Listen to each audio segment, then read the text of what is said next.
We are here because we are dedicated to helping the entire CrossFit community. Determined to elevate coaches, box owners, athletes, and everything in between, we believe that this mission will begin right here, right now. While this time and this goal begins with you, our hope is that you take this fire ignited within you and weave it into your own life with the same unrelenting passion to give those you have the privilege of coming in contact with the best hour of their day. Yeah. All right. We are here with Dave. What's that, Dave? I was just going to ask you where you guys are from, but we could get started. All right. We'll get started. Dave Yeah. Hippensteel here. I don't know that you've ever been dubbed this, but I believe you are the world's fittest masters athlete. Well, in my division, I've been the fittest a few times. Yep. I think you have the most decorated masters career. Would you agree with that? I don't know. I mean, if you really got down to all the statistics, it would be an interesting look anyway. There's some great masters out there. Yeah, you could throw maybe a Ron Ortiz in the mix there, but Ron Ortiz, yeah. You're certainly up there. So anyway, it's really great. I know you're super busy. We appreciate you coming on. I'm in Boulder, Colorado. Oh, Boulder, okay. Fern's not on here, but he's in Virginia Beach. And okay. Are you in Tennessee? Yeah, Tennessee. Yeah, Clarksville, Tennessee. Yep. So everyone's crediting Rich Froning for the influx to Tennessee, but is it because of you? You've been there a little longer, no? Well, he actually, I think he actually grew up here, and then but we moved here. I'm originally from Pennsylvania. Gotcha, Northeast guy, or Central, I should say. Yeah, so he's in Central Tennessee, and I'm near Nashville, and didn't know anything about him, but I do know him. He was actually so the gym that I started at, CrossFit Solified, is in Clarksville, and my daughter introduced me to CrossFit, and then when I looked for a local gym, CrossFit Solified came up, so I went there, and they were this was back in 2011 and 2012 timeframe, and they were good friends with Rich, and when they opened their new gym, which was I think September, I want to say August, September of 2012, they actually had Rich Froning come to the gym, and wow. The owners, Nicole and Cole Spitzak, great people. I couldn't ask for a better coach and motivator to get me introduced to CrossFit. And, that's awesome. It was a great place to start. Yeah, but Rich, so I met him that day, and we just kind of, he remembered me ever since then, and we kind of kept in touch when we see each other at games or wherever. And I've been to their gym once or twice to just do some training. So it's pretty cool. That's awesome. And yeah, for so many of the best athletes that we speak to or best coaches in the world, it's so important that their first impression of CrossFit is done right. We hear from them, and it's always, this box was great or that box was great. I do wonder though, how many people are not experiencing that and then maybe don't find CrossFit. Yeah. Cause I've even heard that from local people, like one of our neighbors, talked about their first experience, and it's like, what was it that, didn't keep you interested? It's like, well, they just felt like they didn't get the personal attention that they really, I think they deserve. I mean, you want to go there and you want to have somebody that kind of reaches out to you and just becomes your friend in five seconds, Absolutely. And, establish rapport, be interested, genuinely interested. I mean, if you're not that way, it's like, what are you doing, coaching and owning a gym anyway? That kind of thing. So, well, I want to dig into your career, meaning your CrossFit career, but I do want to ask you about your real career. Yeah. Are you still a practicing dentist? Are you still? I am practicing dentist. Yeah. In fact, I just came home today. That's why I was late. It's like Tuesdays are my longer days at my family practice in Dixon. It's about an hour away, so it takes me an hour to drive to get home. And I usually try and get there, and I stay a little bit afterwards just to kind of make sure I'm up to date on everything that's going on, that kind of thing. So yeah, it's a long day, but I've got two associates, one at each practice, and so I'm able to balance the time there and stuff like that. So, Well, but yeah. my father is, I think, 66, 67. He was a dentist for, You're kidding me. 40 years. So he Yeah. just retired a couple of years ago. So Wow, good for him. my question, how and why does someone decide to become a dentist? You probably, you went to dental school in the 70s, I assume. I actually went in the 80s. So In the 80s? yeah, in mid 80s, and graduated in 86. But but yeah, it was interesting. And I probably, my dad is a dentist actually. Oh, that's the key. See, I disappointed my father by doing this workout thing instead. And it was I had a real turnaround. Like, I don't know where I'd start with this story, but it'd be a long one. But suffice to say, I was pretty wild in high school. Just in a nutshell, I was pretty wild in high school, and hated sports. My dad made me do sports to keep me out of trouble, and eventually, not at first. I went through a lot of rebellion, but I eventually decided, like, it's like I'm pretty good at sports. I should really give it a try.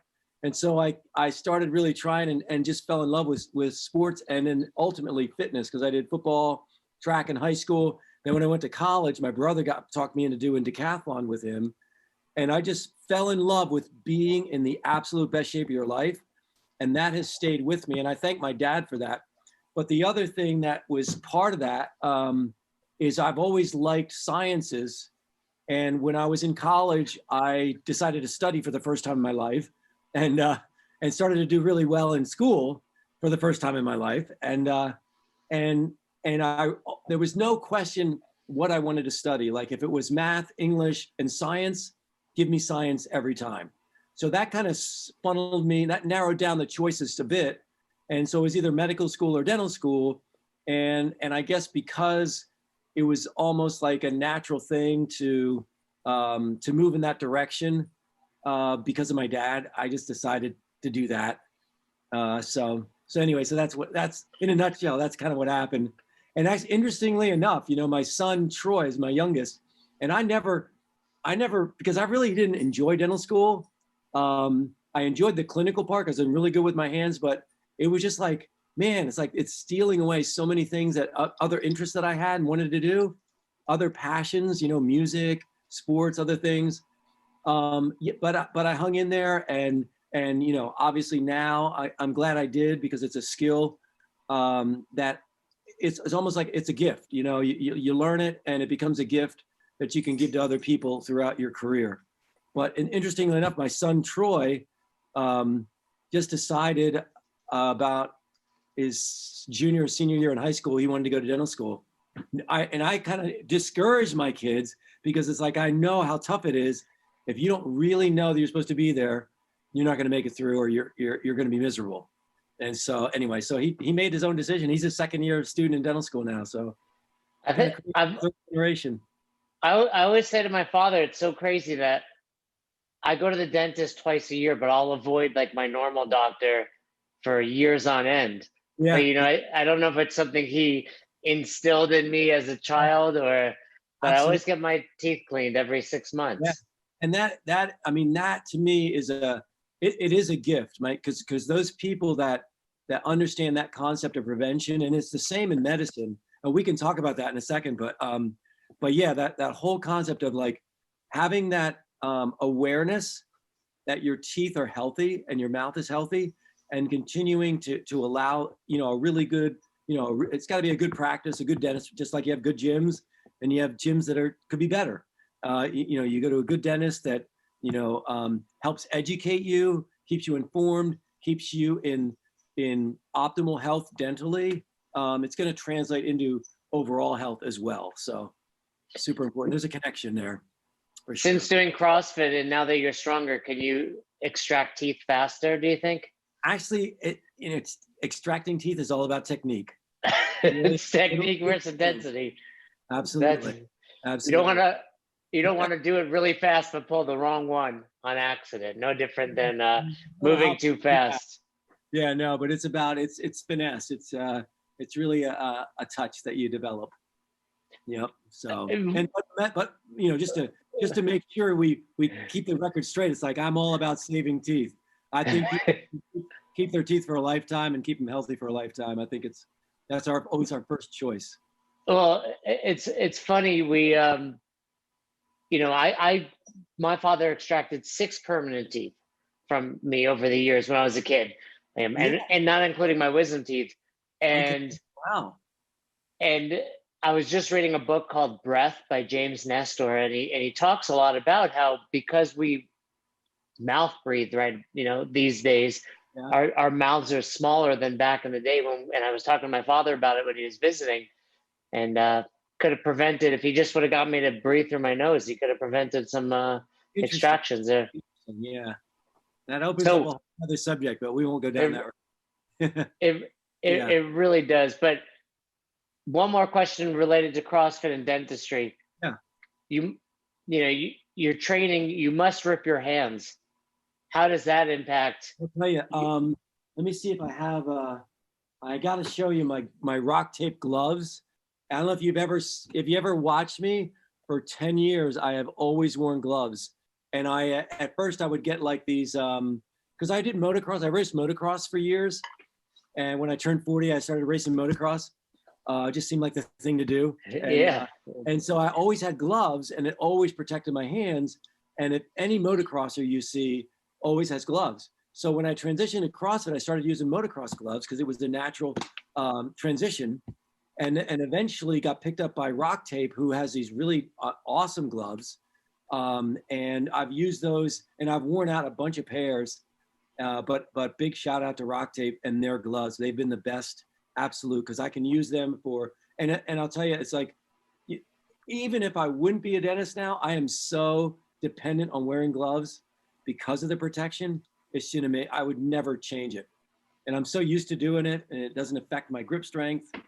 So that's my story on wearing gloves. Yeah. So keeping your hands. I mean, I remember back in the day, my father wasn't even wearing gloves, latex gloves, that is, as a dentist. And then I remember all of a sudden, probably late 80s, 90s, diseases, communicable diseases, and he's throwing those on. But, a rip is a rip. Whether obviously you would be protected, but it would still, hurts enough to hop in the shower, let alone to be in someone's mouth. Yep. Yeah. So it's a big deterrent. So my hands stay really healthy. It's been great. So CrossFit is not really a big change then in your life. I know you said you were an athlete in decathlon. Yep. I mean, perhaps there's no better sport. People will tell you gymnastics or weightlifting, but do you think being a decathlon is really what helped prepare you at an older age, really, to become not only so proficient, but also, world class? Yeah. I mean, that's a great question. And I think it's a part of it. I think it's a part of the picture. The very fact that I was even interested or even could step on the track my first year and compete in decathlon in California, where it's the mecca of track and field, just means that I had a real affinity to versatility. So in other words, I was in college or in high school, I did hurdles and long jump and let's see. So intermediate hurdles, high hurdles, some of the sprints. And then I stumbled on the triple jump. I just had a knack for the triple. The first day I tried it, I did almost as far as the guy that was a senior on the team. And it's like, gosh, I guess I better keep doing this. And that was one of the things that really kind of woke me up back in high school. It's like, man, why am I trying to destroy a body that God's, gifted me with, athletic ability and that kind of thing. So that was a big wake up call. But yeah, I mean, I think decathlon, but if I would do it again, I think if I would have had the opportunity to be a gymnast in high school or in college, I probably would have chosen that because I always loved it and always had a knack for it, but I never had opportunity to do it. So yeah, that's true. I mean, it's obviously a male sport as well, but when you think about at the younger age, you think more so girls and teenage girls especially are going into gymnastics. I know we just had a baby girl, and that's like one of the first things we're looking for is the gymnastics. So in the Olympics, if you watch the decathlon, they'll say it's like the fittest person. Yeah. Now you're one of the few people that can speak on both ends competitively. Yeah. Who's fitter, a decathlete? You take Yeah. the best. I don't even know the name of the best decathlete to be Yeah. fair, Yeah. but you take the best, a Bruce Jenner type or Caitlyn Right. Jenner these days. Who's fitter, them or the CrossFitter? Yeah, it's a great question. I really think it's a little bit difficult to measure because you're talking about in decathlon, the title is the greatest athlete. And then in CrossFit, it's the fittest on earth. So I think there's an argument either way. I think in terms of total fitness, definitely CrossFit gets the prize there. But in terms of pushing the limits in the 10 disciplines of the decathlon and the athletic ability and technique it takes to master all 10 of those events, they're going to be considered a great athlete, if not the greatest athlete. So, but I think there's a lot of overlap. I think that somebody that's good in decathlon, if they transition into CrossFit, they're going to be good at CrossFit. If somebody's a good CrossFitter, they wanted to transition to decathlon.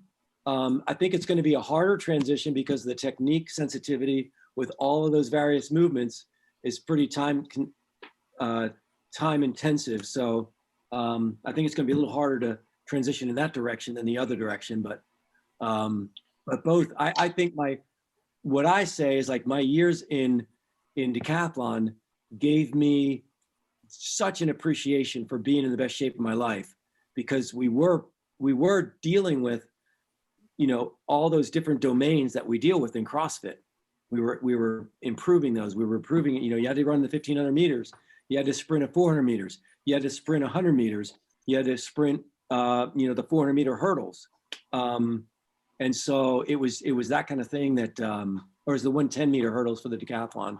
You had to do pole vault. So you had to add acrobatic, ability for that. And then all the throwing events. So long jump, all that stuff. So it's pretty cool.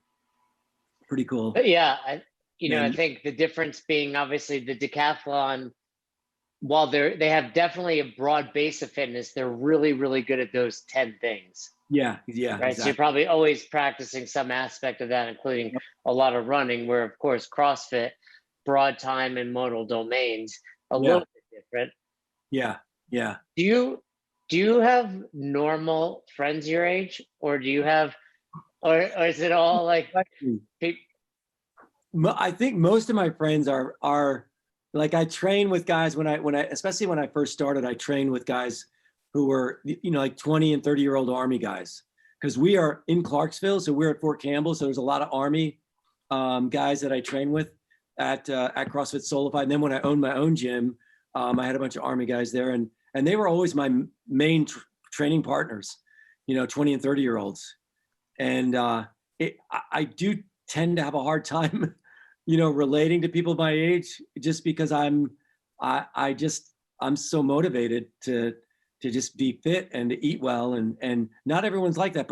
But on the other hand, I feel like I've been able to be a good influence and a good example for my generation to step up the plate, step up to the plate and, make that commitment and see that the reality that, and I never like imagined like this was going to be the case, but like, just people that do look up to me and say that I have inspired them. It's like, it's super humbling to me, because I really never, planned on that. But now that I'm in that position and people remind me of that, it's like, I want to be faithful to, to continue that legacy and continue that example, because I really believe in it.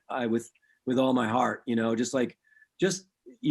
really live in a world of that's falling prey to chronic disease right and left, and 80% of our population is just unnecessarily unhealthy, and they could turn it around through CrossFit and nutrition. And so I just we just need to keep doing what we're doing and keep that torch, carry the torch as it were to that generation.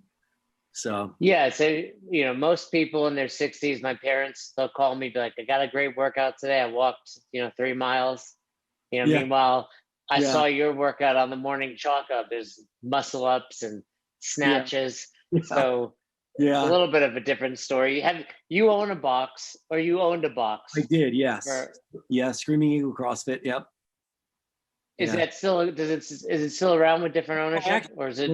when I had to, and it's kind of a longer story, but I'll try and shorten it. When I realized, see, I opened the box basically the same year I won the CrossFit Open. It was only my second year in CrossFit.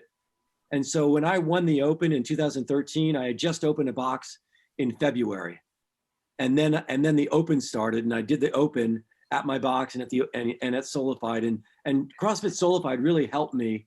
Like they were so exploding. Their membership was so exploding. They were asking coaches, and I was coaching the endurance, CrossFit endurance classes, and then training there. And they asked me if I had any interest at all. They would help me get started owning a gym. So I took them up on that challenge, and I opened a gym down the street, and we opened in February of 2013.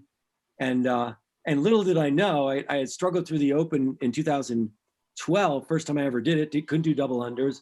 I was 70th, I think, out of the, I don't know, 600 that were signed up at the time in the 55 plus. And then the next year I win the first Open, and then I continue to win, stay in first place the entire Open. It's like, it just blew me away, and I was in shock. But I realized that I tried to do the coaching and training and coaching, but my heart was really, torn, because I loved helping people and coaching people.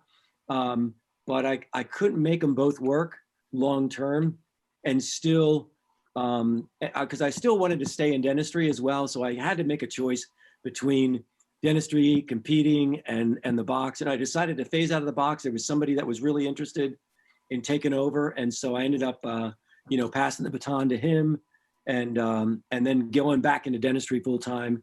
And then, so I just do competing and still my profession of dentistry. So I still had kids to get to college, stuff like that. So, Yeah, that seemed like you probably had quite a few things on your plate. yeah. So the box you were at wanted to help you open your own box? And that's what I'm saying. These were the greatest. These are some of the greatest people I know besides CrossFitters. Cole and Nicole Spitzak. I still, we're still good friends. We keep in touch every so often, but they were not only super inspirational to me starting out as a CrossFitter, but just great coaches and passionate about you just helping others. I mean, Nicole to this day is still super passionate about helping people get healthy. I think she was a I want to say dietitian or in nutrition in college, and could just tell in the traditional world of hospitals, helping people with their nutrition just wasn't making a difference. So when she opened the CrossFit gym, it was all so much different and so much more powerful in changing people's lives. And so I just kind of caught that, it was contagious, and it was really, I think it was meant to be, because I've always been passionate about fitness, and it's just like, it's only a matter of time before, passionate people about fitness get to line up and enjoy and journey together, to keep that flame alive.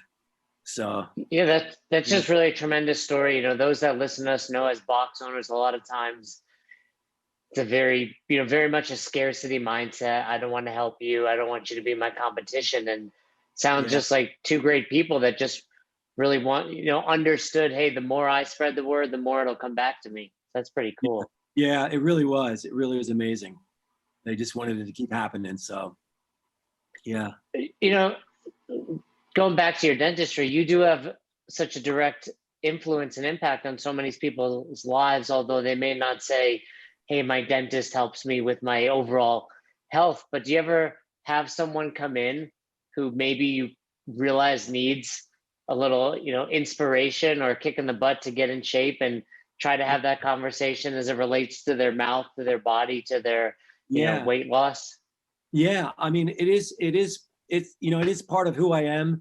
And most of my patients know who I am, and know that I've accomplished it. There's been we put a few posts out on our Facebook page. And so people kind of know, if I won games that year and that kind of thing, if I'm still doing it and that kind of thing. So Yeah, there's been conversations. There's a couple of my patients that have gone in the direction of joining. There's a great, in fact, Colton at CrossFit Engage, great guy. Yeah. I've been encouraging patients to go down there, check it out. And he's had a few patients, few people that I know that been in my practice are going down doing CrossFit now. And they're super excited when they come in to tell me, they joined the CrossFit gym, and it's just super, super exciting. That should be on your insurance, form. Hey, when you're applying for insurance, do you do CrossFit? And if so, it should be a lower premium. Absolutely. Because most likely, if you do CrossFit, you eat a little better. You Yeah. don't smoke. You're doing all these things the right way. I think CrossFit is going in the right direction. I think medicine and CrossFit are merging. You got the example of Rhonda Rocket, who's a physician up there in Connecticut, I think. Yeah. Who left her practice and opened a CrossFit gym, and she's having more dramatic changes in people's lives than she did as a physician. Her and her husband Sean, they've been on the podcast, and really? Yeah. They're at the games every year, running around doing the medical thing. Yep. So, in that period of time where you were a box owner, did you ever experience somebody in their 60s walking in and kind of giving you the you don't get it, I'm in my 60s, only for you to be able to turn around and say, like, so am I, and look what I can do? Like, did you ever have a similar conversation where people try to, for example, I'm 42. The other day at the box, somebody's like whining, and I'm like, and he's like, you don't get it, I'm 41. And I go, I get it, I'm 42. Like, I did the same workout earlier. Yeah. But have you ever had that experience in your 60s? I think that they may not say it to my face, but I think that when they find out who I am, and then they find out, they're in shock that I am as old as I am. And, that happens, probably weekly. And so, I just, I think it happens. I've never really had that conversation, but I've certainly, when the conversation comes up, when the subject comes up, I'll certainly encourage them, but I'm quick to emphasize too, it's like, you don't have to be preoccupied with competition. Like, I'm just super competitive. So I love the drive of having that goal of the CrossFit Games to shoot for. But not everybody needs that. You don't need that. You need the hour a day in a good CrossFit gym. And I'll probably have to let my dog go here in a second. That's right. Mine's sleeping down here. Yeah, he's usually pretty good, but he's only. Did you lose your phone here, buddy? There you go. How's that? He's a 9-month. I'll show you a pic. Well, here. Maybe you can you see him? See Thor? Oh yes, tied up to the GHD like all. No, he's only good gym dogs. He's an 80 pound. He's 85 pounds, and he's about 9 months old. So yeah, you can't tie him to a kettlebell anymore. Well, maybe a two-pood. He's tied to the PhD. So, speaking of that, while you mentioned the CrossFit Games, yep, you're in a unique situation. You were top in the world 3 straight years, but then that division is it. In other words, there's no 65. Are you going to petition for that? Have you not heard? So listen to this. This is the greatest story of my year.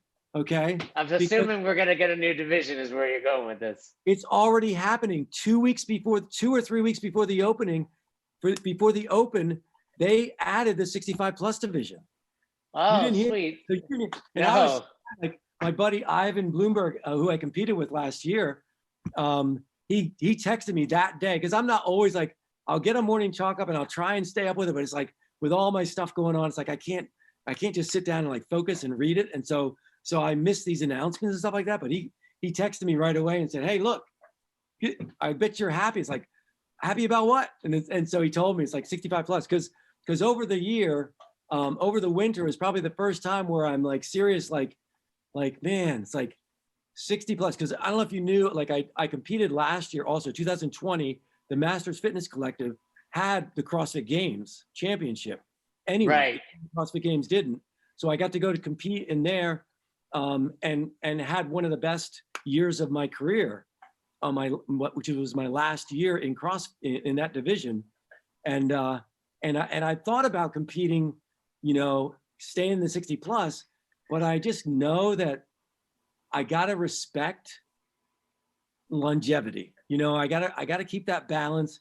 I mean, in the beginning, I didn't, it's like there was nothing that was going to get in my way. It was super driven. I didn't care how much I hurt myself. I would just drive, to get that gold medal, and then, but I think over the years, I've kind of, even when I was winning in this division, the last, for the last 5 years, I'm still keeping more of a balance than I did like back in the beginning. So I'm respecting the fact that you can't continue to beat your bodies with too much heavy weight at this age and still continue to thrive. And fortunately, as we get older, everybody else is in the same boat. So you're not you're not required to do as heavy a weight. And so that was good. So I was considering like, okay, am I going to really do this? In the 60 plus another year for year number 6, it would be. And it's like, I had really had a lot of second thoughts. Like I knew it's probably going to break me because I would not be able to turn it off and slow down or not try as hard. And it's like, when push comes to shove, I would push.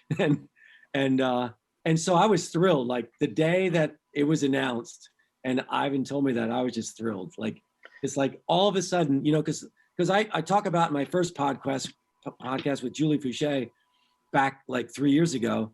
I said CrossFit has really given me a second wind to life. It's like it made me alive again in terms of the desire to be able to compete at the level, to be able to still have those goals, those physical accomplishments. Because I've always been about what can I accomplish? When I decided to race dirt bike, it's like I started riding. And it's like, oh, I got to race, So I started getting these local hair scramble races, and it's like, it's just the way I've always been, and so it just drives me, and it keeps me at that level of fitness where I want to be. And so when it came to the whole thing of doing the 65 plus again, it just made me it almost gave me a third wind in life, basically, because it's like I'm remotivated, and the open went really well. Even though I wasn't like completely ready for it this year, because I was training in the winter, but I really wasn't doing all my CrossFit normal things that I do to stay in competitive shape. But it was close enough. And I think it was like 3 weeks before the open. So I still, I was in good enough shape to be able to tweak it those last 3 weeks and get ready. And then the first 2 weeks of the open, got me closer. And then the last week was I loved the last week of the open, what was it, 21.3 and 4. Just that's like, to me, that's the epitome of CrossFit. All of those different movements, all in one, one or two workouts, and they both counted. And so as 2 separate workouts, it was great. It was great. So you're gearing up for the Masters qualifier then in a couple weeks. Yeah, exactly. Yeah. Yep. So that changes a few of the questions I had, because I was wondering how you would stay motivated.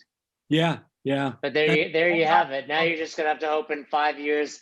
I'm sure Eric Rosa and Dave Castro and whoever else made those decisions looked and said, part of it is, because that's where my head went. It's not. It goes to like, now how do those people stay? Like, at what point is it not okay to motivate them? Meaning 65 plus. So I'm sure as it grows, there'll be a 70 by the time you get there. At what point do we stop trying to be an example for the people out there that they can keep doing what they're doing? And you guys are, examples, people my age or younger, my dad doesn't get it when I say, Dad, I'm 42, he's 65. But if I send him, hey, not only is this guy a dentist, he's your size, 65, maybe you can't do what he's doing, but it should show you what's possible still at your age. Yeah, that's right. Yeah. You don't have to just walk, which is a big day. Yeah.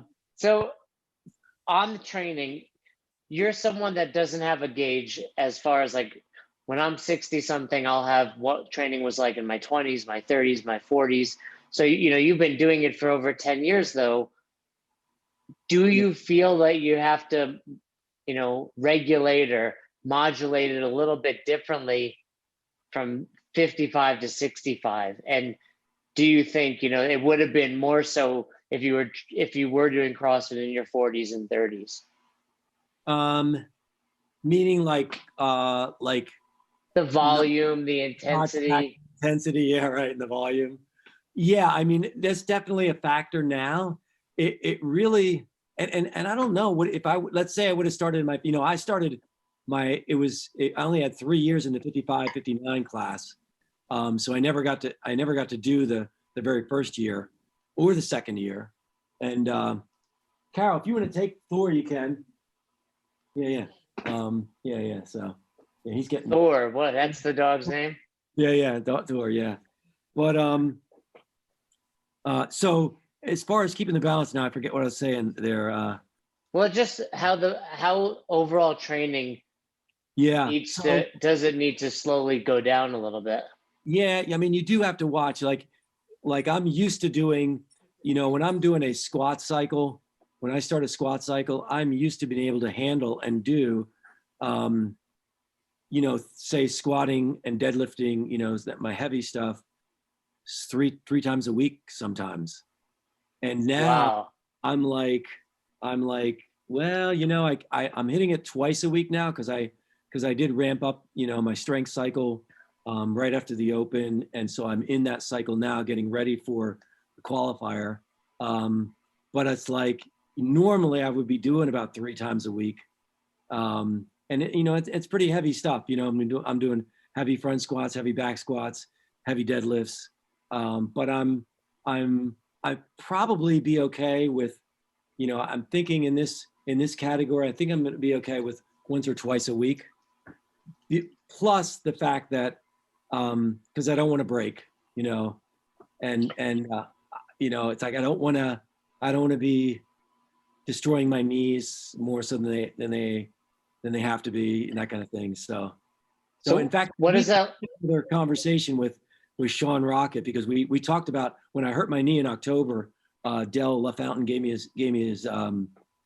his name and number, and he knew me, and I knew him from the games and stuff. And so we talked a little bit, and I still have to get back to him about my knee because I actually tore medial meniscus in October. And so that's why I couldn't do Legends. And that was another reason why I was thinking of retiring. But it seems to be continuing to get better and better. But I want to make sure that continues in both knees. And I want to make sure that I'm doing what I'm supposed to be doing to keep them healthy and not overdoing it. So you do have to think about those things. It's exactly what you're saying. And what does training look like? How many days a week are you training? Yeah, right. I mean, my typical up until say this year has been like 5 days a week. So I'd have 5 days in a row, and then I have 2 days off because I used to have 2 long days at work. And on Tuesday and Wednesday, I was at my Dixon office. It was an hour drive. So it's like, there was no way I could fit workouts in. So I thought, well, let me try that. 5 days on, 2 days off. And the 2 days off was really kind of magical. It seemed like I got to recover rather than just one day. I had those 2 days to recover rather than just the one. And it seemed to be everything I needed to really be strong those remaining 5 days. And I continued to have year after year of really strong workouts, all 5 of those days. And then recover in those 2 days.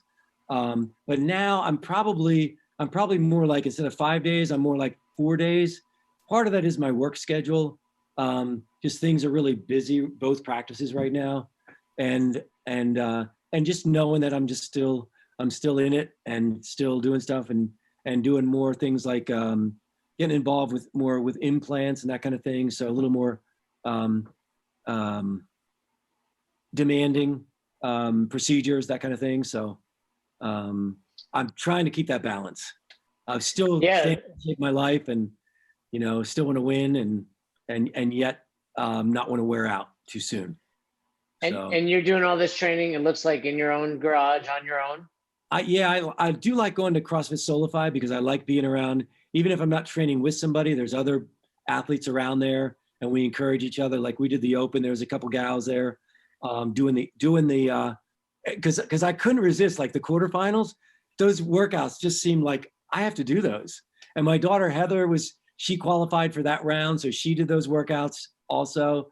So it's like it looked like a perfect training opportunity. So I was there and we cheered each other on, at the gym, doing these quarterfinal workouts. And so Did anyway, you do all the GHD sit-ups?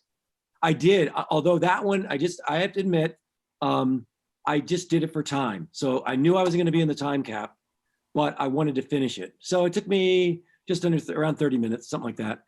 So But I was that still, was a ton of GHD sit-ups. well, 180. My hip flexors are still. It's like it's hard to get into my my SUV because I got to pick my knee up.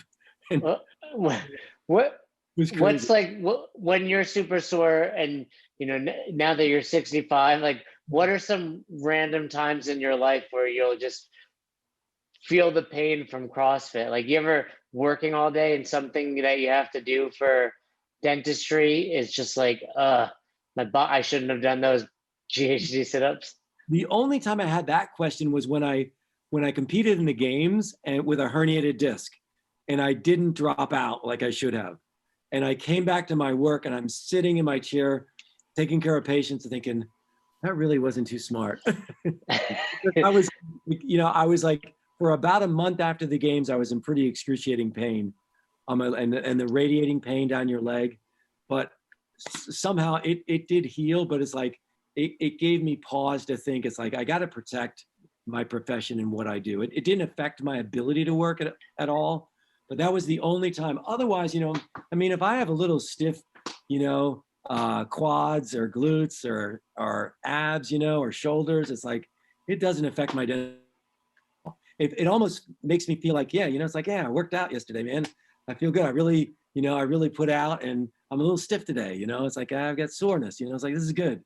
So yeah, I still live for that. That never got old to me. It's like if you're a little stiff, it's like, you're pushing it. It's like, it's not that you enjoy every second of it, but it's like, for the most part, it's like, it's like I put out and I'm a little sore. It's like, that means it's a good stimulus. So and even the first place in the Masters isn't paying quite enough for you to make it your primary profession just yet. Maybe in a few years. I had dreamed of that when I first started, and the Instagram started growing, and getting some articles and stuff, doing podcasts, stuff like that. But it's like, I'm not sure what it is. I would love to figure out a way to make it full time type thing, because I would love to spend more time at these different boxes where I have a lot of Masters friends and even fans and that kind of thing, and so maybe I'll I was thinking the other day, like maybe a Masters tour, something like that would be cool. And because it's been really cool. I mean, I've gotten a chance I've been blessed to be able to travel a lot. My son has opportunities, and I get to travel with him at times through his job and stuff. And so we've been in the island of Cyprus. We've been in Dubai. We've been in, a bunch of different places around the world. And every box I get to go to, people somehow know who I am, and I get to train with them. And it's just been pretty cool. And people at the games, I met some people from Russia, the last games, man. It was just like, it's pretty amazing how small in some ways the CrossFit world is, and how we know each other and inspire each other. It's pretty cool. I love it. Yeah, that's great. Where's the strangest place someone has recognized you? We were up in New York. My youngest son has always wanted to go to New York, and we'd never taken a trip to New York. And I was asked to do a speak at a Biohack the World conference. They saw my article in Inside Tracker and said, I want that guy to speak on his CrossFit and fitness and that kind of thing, and health. And so I was up there speaking, and then the next day we were at, I want to say, is it the Rockefeller Center? We were up on the top floor, and there's a random guy comes up, hey, can I get a picture with you? He's a CrossFitter from Virginia, just happened to come up to New York that day, and he and his girlfriend saw me, and he said, can we get a picture? So it's like, it was just kind of like wild. So that's really cool. Yeah, and that's so many things that you've said are just, the reach that CrossFit has, whether it's, motivating you to, like you said, give you a second, third wind in life, and meeting random people in Rockefeller Center. Yeah. It seems like at the games, the male individuals are like your typical dudes working out, like we're competing, we talk trash, but we're fierce. The girls are a little crazy, just for the, I've been back there, I've judged, like they have a whole different intensity. Really? What are Okay. the oh yeah, the girls, I don't want to say, I don't Different misspeak here on dynamic. the podcast. Yes, but how about the Masters? It seems like it's basically like a backyard barbecue, but with really fit aunts and uncles. Yeah, yeah. You mean as far as like camaraderie? Yeah, Or there seems to just be a great camaraderie, especially as the age groups, the 35-year-olds are still, really attacking it. I feel like once you hit the 50s, you guys are like appreciative of what you're yeah, making your body do, but also the fact that you have these other people driving that competition in you. yeah. And I think you're right. And I think it for me, it started, I mean, the very first year I was there, because I'm super competitive and I'm driven, and it's like, blinders on, and I just want to win. I want to beat these guys, that kind of thing. And yet the reality of it was you become really good friends. It's like a fraternity. And I remember, my very first year I met Del LaFountain, who's out of Reno. He's got his own box out there. And then Tom Borden from CrossFit Adrenaline in Atlanta, or area outside of Atlanta. And man, we just became good friends then, and we still keep in touch. And I think, and I have intentionally, as well as these other guys as well, I intended to keep us as a band of brothers almost. It's like, yeah, we're going to war, but we're going to war together, and we're fighting I tried to create the picture, because I coined the phrase, I don't know if I believe I coined the phrase brothers in fitness when they interviewed me one of those years, the first year I won, I believe. And I said, because they asked me about the competition, it's like, hey man, it's like, we are here, we're brothers in fitness. We're fighting the larger battle of chronic disease. It's like, we're trying to be the example. We're trying to sound the trumpet that you can be healthy. You can fight the enemy. The real enemy is chronic disease. And we're not really fighting each other so much as we're fighting against, really the medical losing their battle against chronic disease. And it's like, we're trying to, sound the rally cry to get people more fit, more excited about fitness and nutrition. Because it's both, it's fitness and nutrition, and both are essential. So anyway, I think as long as we keep that bigger picture in mind, I think it keeps us more like brothers rather than enemies. And I think it's a good thing. I think it's healthy. And Well, on that note, and before I let you go, everything you said is exactly right. And I think, we have a lot of coaches and a lot of box owners that listen to this, and they do it for the same reasons. What do you think would be the best course of action for boxes for outreach to that 50 plus age group? Those that maybe their kids are doing CrossFit, or maybe they've heard of it, but they're intimidated by it, or they're scared of it. What would you say is the best way to get more people in that generation, and just that want to be healthier, into the box? You mean like for what CrossFit can do in general, or overall?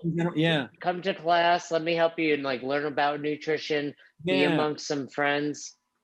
Yeah, I think.